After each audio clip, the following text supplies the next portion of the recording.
Now when Yahusha had finished saying these things, he left Galilee and went into the part of Judea that is beyond the Jordan.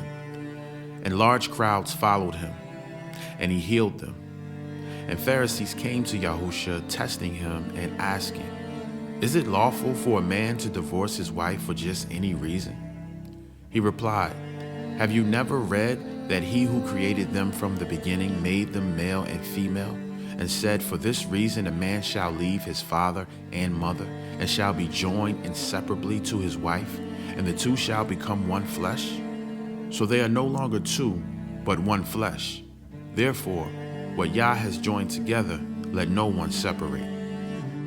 The Pharisees said to him, "Why then did Moses command us to give her a certificate of divorce and send her away?"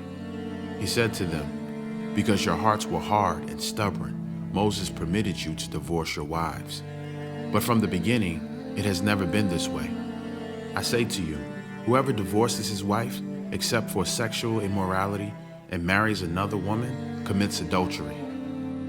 The disciples said to Yahusha, "If the relationship of a man and his wife is like this, it is better not to marry."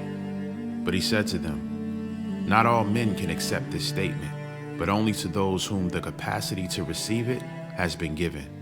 For there are eunuchs who have been born that way from their mother's womb, making them incapable of consummating a marriage. And there are eunuchs who have been made eunuchs by men for royal service.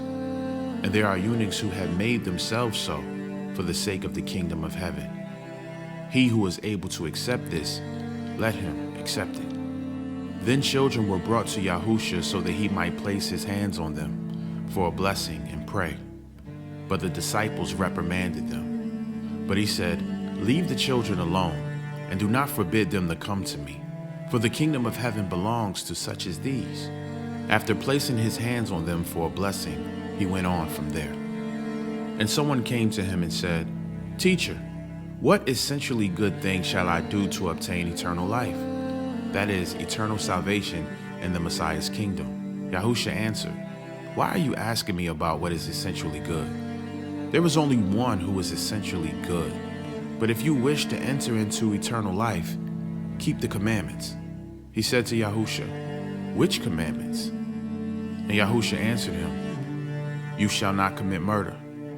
You shall not commit adultery. You shall not steal. You shall not give false testimony. Honor your father and mother, and love your neighbor as yourself." That is, unselfishly seek the best and higher good for others. The young man said to him, "I have kept all these things from my youth. What do I still lack?"